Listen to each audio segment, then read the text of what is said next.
से।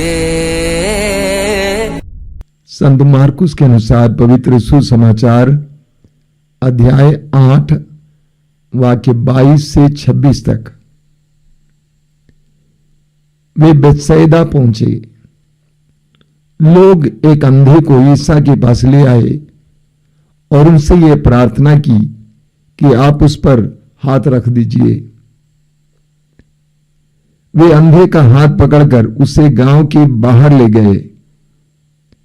वहां उन्होंने उसकी आंखों पर अपना थूक लगाकर और उस पर हाथ रखकर उससे पूछा, क्या तुम्हें कुछ दिखाई दे रहा है?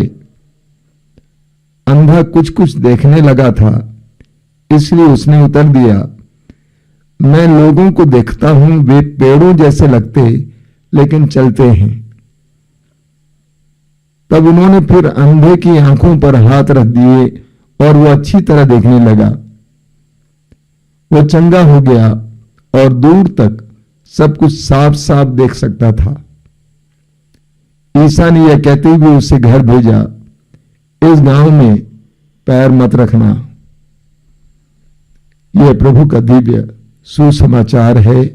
ख्रिस्त प्रभु की जय। और आज का सुसमाचार संत मार्कुस के सुसमाचार के अध्याय 8 से लिया गया था।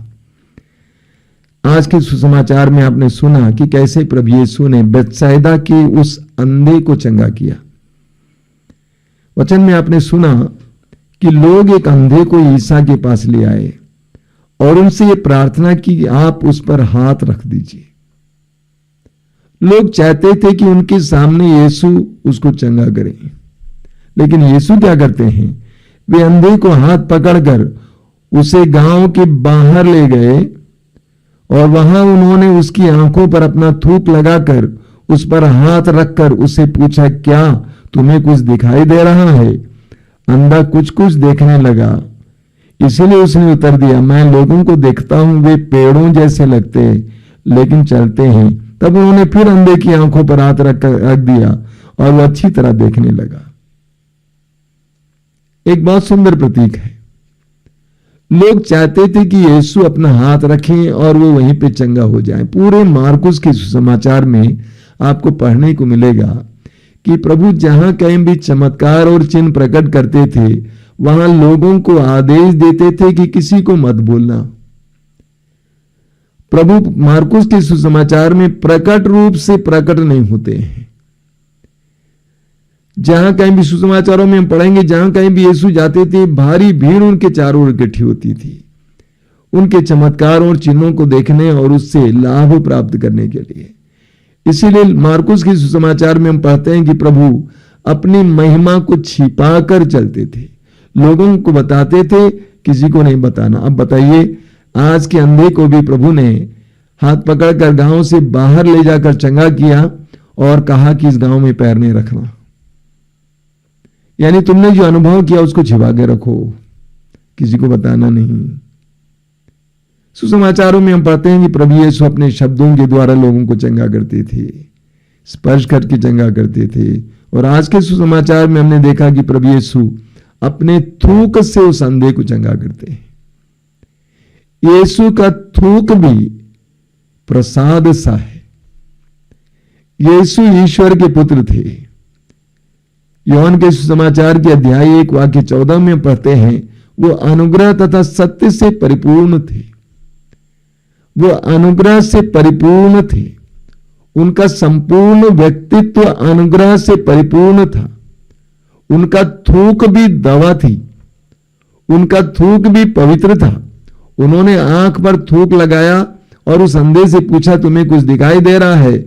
उसने कहा, कुछ कुछ दिखाई दे रहा है, लेकिन लोग पेड़ों जैसे दिखाई देते हैं लेकिन चलते हैं। कभी कभी हमारी भी ये दशा है। हम भी लोगों को देखते हैं लेकिन अच्छी तरह देख नहीं पाते हैं, उनको अच्छी दृष्टि से देख नहीं पाते हैं। हमारी दृष्टि कभी कभी इसी तरह होती है। लोग हमारे लिए पेड़ जैसे दिखते हैं, लोग हमारे लिए जानवर जैसे दिखते हैं, लोग हमारे लिए ईश्वर के प्रतिरूप जैसे दिखाई नहीं देते हैं। लेकिन जितना जितना हमारी आंखें, हमारी दृष्टि शुद्ध होती जाती है, आध्यात्मिक रूप से शुद्ध होती जाती है, उतना ज्यादा हमें लोगों में ईश्वर का सानिध्य देखने को मिलेगा। एक आध्यात्मिक पुरुष की यह पहचान है कि उसकी दृष्टि शुद्ध हो जाती है। उसके लिए सभी बराबर दिखाई देते हैं। उसके लिए कोई बड़ा छोटा नहीं दिखाई देता है, सभी बराबर दिखाई देते हैं। उसके लिए सभी ईश्वर का प्रतिरूप दिखाई देते हैं। कभी कभी हम भी उस अंधे की तरह लोगों को पेड़ों की तरह देखते हैं, जानवरों की तरह देखते हैं। प्रभु ने फिर उसकी आंखों पर हाथ रखा और उसके बाद पूछा कि फिर देख सकते हो? उसने कहा भी मैं अच्छी तरह देख सकता हूं। मेरा यह दृढ़ विश्वास है कि हम सबको शुद्धिकरण की आवश्यकता है। हमारी दृष्टि को बदलने की जरूरत है। हमारी दृष्टि को बुराई देखने की आदत है। हमारी दृष्टि को दूसरों की भलाई देखने की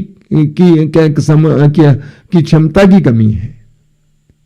हमें प्रभु से प्रार्थना करने की आवश्यकता है कि प्रभु हमारी दृष्टि को शुद्ध कीजिए ताकि हम अच्छाई देख सकें। उत्पत्ति ग्रंथ में हम पढ़ते हैं कि ईश्वर ने सृष्टि की रचना की और ईश्वर ने देखा कि अच्छा है। हमारी भी दृष्टि समदृष्टि बने, सबको बराबर देख सके, सब में अच्छाई देख सके, बुराई कम देख सके। इसके लिए हमें आध्यात्मिक शक्ति की जरूरत है, यीशु के स्पर्श की जरूरत है। आइए हम प्रार्थना करें। प्रभु यीशु, धन्यवाद देते हैं आज के दोनों पाठों के लिए। धन्यवाद देते हैं विशेष करके इस सुंदर पाठ के लिए, जब तूने उस अंधे की आंखों पर अपना थूक लगाकर स्पर्श किया, वो देखने लगा, फिर स्पर्श किया, अच्छी तरह देखने लगा। प्रभु हम पर दया कीजिए, हमारी आंखों को स्पर्श कीजिए, हमारी आंखों को शुद्ध कीजिए ताकि हमें दिखाई दे। हमारी आंखों को फिर स्पर्श कीजिए ताकि हमें अच्छी तरह दिखाई दे, हमें अच्छाई दिखाई दे, पूर्णता से दिखाई दे, समता से दिखाई दे। ये प्रभु यीशु वचनों को सुनने वाले मेरे भाई बहनों को आशीर्वाद दे। आज का संपूर्ण दिन उनके लिए कृपा का दिन बने। हमारी प्रार्थना को ग्रहण कर। आमीन।